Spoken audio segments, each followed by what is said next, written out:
प्यारे साथियों, जय हिंद। स्वागत है आपका अपने इस परिवार में।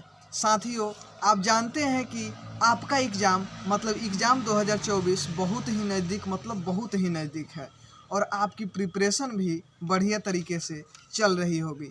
आज के स्पेशल एपिसोड में हम लेकर आए हैं आप लोगों के लिए हिंदी का कुछ बेहतरीन सबसे गजब की बात करें तो ना, ठीक है, इम्पोर्टेंट टॉपिक संक्षेपण। ठीक है, संक्षेपण जो कि आपके एग्ज़ाम में लगभग 4 नंबर का एक आता है। ठीक है, वो संक्षेपण बहुत ही ज़्यादा ज़रूरी होता है क्योंकि वो जो सब्जेक्टिव का पार्ट होता है और अंत में आता है। आप जानते हैं कि अंत वाला तो सब भला, इस हिसाब से वो काफ़ी अच्छा माना जाता है और आजमाना किया जाता है। अच्छा है ही, लिखना काफ़ी ज़रूरी है।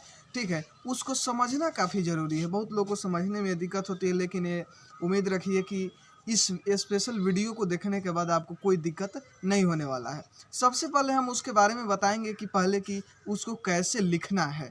ठीक है, आखिर संक्षेपण होता क्या है। ठीक है, उसके बाद में फिर आपको हम लाइव करके लिख कर दिखाएंगे भी कि आखिर कैसे लिखेंगे। ये जो ये देख रहे हैं आप ईयरबड्स, ये मेरा माइक थोड़ा ख़राब हो गया है जिस कारण ये यूज़ करना पड़ रहा है, तो हम गाना अभी सुन नहीं रहे हैं। ठीक है, ये रिकॉर्डिंग पर्पज़ से है।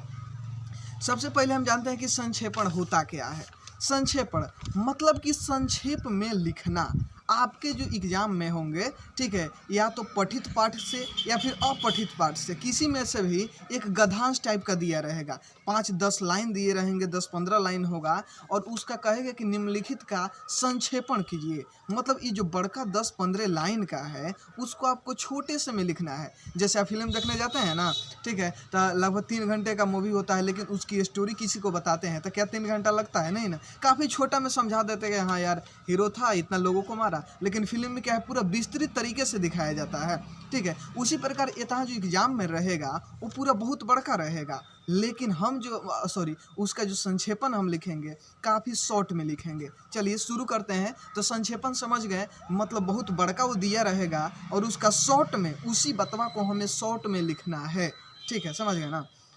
पहले का बात करते हैं कि संक्षेपण जैसे ही बोलेगा कि निम्नलिखित का संक्षेपण कीजिए, जो वहाँ दिया रहेगा पैराग्राफ, जो गद्यांश, उसको 1-2 बार पढ़ना है। ठीक है, पहले का काम है कि उस गद्यांश को 1-2 बार बढ़िया से पढ़ें। यहाँ पे स्क्रीन पे, ठीक है, आपको उसका स्लाइड दिख रहा होगा कि क्या क्या करना है। 3-4 पॉइंट है जो कि आपको ध्यान में रखना है, जिसमें पहले का पॉइंट है कि उस संक्षेपण को 2-3 बार अच्छे से पढ़ लेना है। ठीक है, दूसरी का होता है कि जो भी हमको संक्षेपण लिखा, देखिए पढ़ने के बाद क्या करना है कि कुल शब्दों की गिनती कर लेना है। ठीक है, संक्षेपण जो वहाँ दिया रहेगा, पढ़ने के बाद कुल शब्द की गिनती करेंगे कि ये टोटल जो गद्यांश दिया है ये कितने लाइन का है, मतलब कितने शब्द का है, और उसको शब्द के गिनने के बाद उसका, ठीक है, 1/3 भाग ही लिखेंगे। समझ रहे हैं ना? 1/3 का मतलब जितना उस गद्यांश का वर्ड रहेगा उसका 1/3, मतलब उसमें 3 से भाग दे देंगे।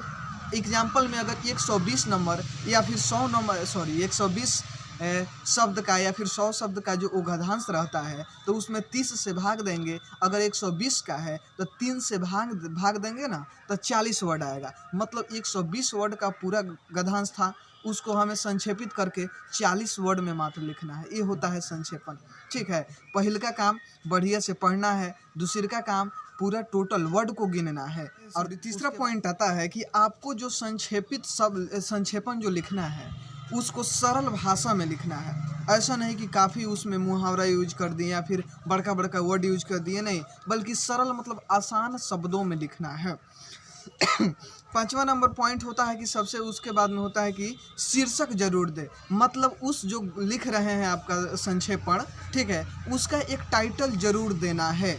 ठीक है, जो उसका है शीर्षक जरूर देना है। जैसे जिस चीज़ से भी रिलेटेड वो मतलब गद्यांश होगा, ठीक है, उसका शीर्षक जरूर देना है। जैसे देखिए स्क्रीन पर कुछ एक दिखाई दे रहा होगा। अब इसको हम अच्छा से पहले पढ़ेंगे, फिर क्या करेंगे, उसके वर्ड को गिनेंगे, इसमें से मेन बात होगा उसको हाईलाइट करेंगे, और फिर क्या होगा, ठीक है, यही होगा कि उसके पहले एक टाइटल देंगे अच्छा सा, मतलब शीर्षक। जैसे यूट्यूब पे ही वीडियो डालते हो क्या टाइटल मांगता है ना, कि बिना टाइटल के आप कोई, क्योंकि आपके वीडियो किस चीज़ से रिलेटेड है किसी को पता कैसे चलेगा, टाइटल से देखकर ना।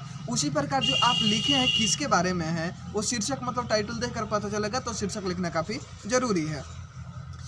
अंत में जो सब कुछ हो जाता है, मतलब कि ये आप लिख देते हैं, अंत में लिख देना है मूल गद्यांश की शब्द संख्या। मतलब मूल गद्यांश का जो कितना है, कई वर्ड में वो पूरा गद्यांश दिया है। जैसे हम पहले का था कि एग्जाम्पल में 120 का है, तो मूल गद्यांश की संख्या 120। उसके बाद में करना है और साइड में लिखना है संक्षेपित गद्यांश की शब्द संख्या, मतलब जो संक्षेपित किए हैं उसका, ठीक है, तो उसकी शब्द संख्या कितनी है, एग्जाम्पल में 40 है। सबसे बड़ी बात होता है कि ऐसा ज़रूरी नहीं है कि 40 को मेरे भाग देने पर आया 40 ही लिखेंगे, बल्कि 38, 45, 42 या फिर 35, मतलब 2-4 इधर उधर चल सकता है, इसके लिए नो टेंशन, ठीक है।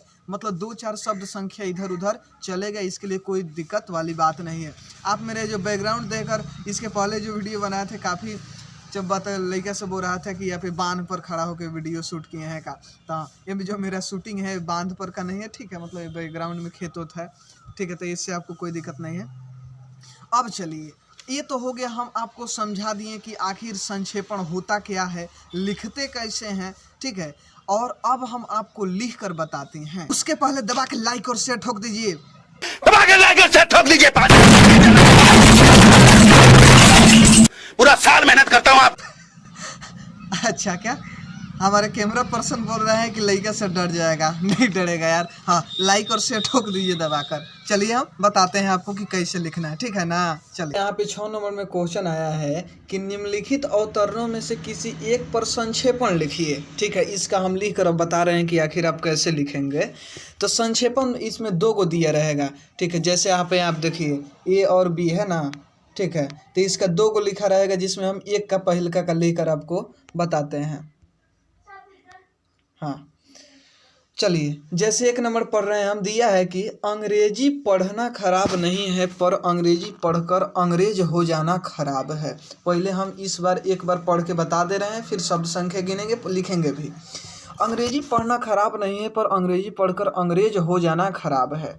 अंग्रेजी पढ़कर अपने देश को, अपने भाषा को, अपनी संस्कृति को भूल जाना खराब है।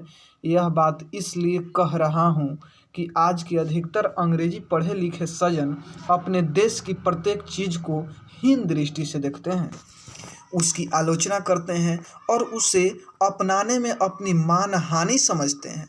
पर्व को ही देख लीजिए, पढ़े लिखे लोग कहते हैं कि यह स्त्रियों का ढोंग है, यह पंडितों का क्या है जी, पोंग है, पर्व बेकार है, पर्व फिजूल खर्ची है, पर्व त्योहार अंधभक्तों का एक पेशा है, ठीक है। इसको ऊपर ले जाते हैं। अंधभक्ति इंसान के विकास पथ का रोड़ा है, अंधभक्ति से मनुष्य का विकास गति रुक जाता है। इतना सब कुछ हो गया, ये जो दिया है सब, ठीक है। अब हम इसको गिनते हैं कि तो बढ़िया से पढ़ लिए हम, आपको 1-2 बार पढ़ लेना है और अच्छे से समझ के पढ़ लेना। देखिए, ये 4 नंबर के क्वेश्चन पूछने वाला है ना, ठीक है। अब इसके शब्द को गिनते हैं, जैसे 1 2 3 4 5 6 7 8 9 10 11। इस हिसाब से आपको टोटल इधर काउंट कर लेना है। हम यहाँ पे इसकी टोटल शब्द संख्या को गिन लिए हैं, ठीक है। आपका जो टाइम ज़्यादा बर्बाद ना हो, आप अपना से भी गिन सकते हैं, हम गिन लिए हैं। इसका टोटल शब्द लगभग आया है 114, ठीक है। हम यहाँ पे इसके कलर को थोड़ा करते हैं चेंज, समझाने के लिए आपको, ठीक है। टोटल आया है 114 और बोला है कि उसका 1/3 लिखना है, मतलब 3 से भाग दीजिए। लगभग कितना आएगा, तो ये कट के आने वाला है 38। मतलब आप जो लिखने वाले हैं आंसर, वो 38 शब्दों में, मतलब उसका पूरा टोटल था कितना, 114, आपको लिखना है 38। अब ये ज़रूरी नहीं है कि आप 38 में ही लिखें, ठीक है। ये ज़रूरी नहीं है कि आप 38 में ही लिखें। आपकी जो शब्द संख्या है 2-3 कम भी हो सकती है, मतलब 35 भी हो सकती है और 40-45 भी हो सकती है, मतलब 2-4 इधर उधर हो सकती है, ठीक है। मतलब कि लगभग 35 से लेकर आप 40 के रेंज में इसका आंसर अब लिख सकते हैं। अब लिखने के लिए क्या ज़रूरी है जी, लिखने के लिए सबसे पहले लिखना है ऊपर शीर्षक। अब कैसे लिखना है, चलिए नेक्स्ट पे। आप उसको बढ़िया से पढ़ लिए हैं, बताएं कि सबसे पहले आंसर लिखते वक्त उसका एक शीर्षक देना जरूरी है, मतलब टाइटल देना जरूरी है। देखिए, आप अपने हिसाब से इसका शीर्षक दे सकते हैं, शीर्षक कुछ भी हो सकता है। जैसे हम शीर्षक लिए हैं भारतीय संस्कृति और अंग्रेजी, आप अपना से इससे पढ़े हैं तो दिमाग लगाए होंगे, तो अपना से कुछ भी दे सकते हैं, इसी से रिलेटेड रिलेटेड, जैसे भारतीय संस्कृति पर अंग्रेजी का प्रभाव, ऐसे करके शीर्षक अपना से चुन लेना है।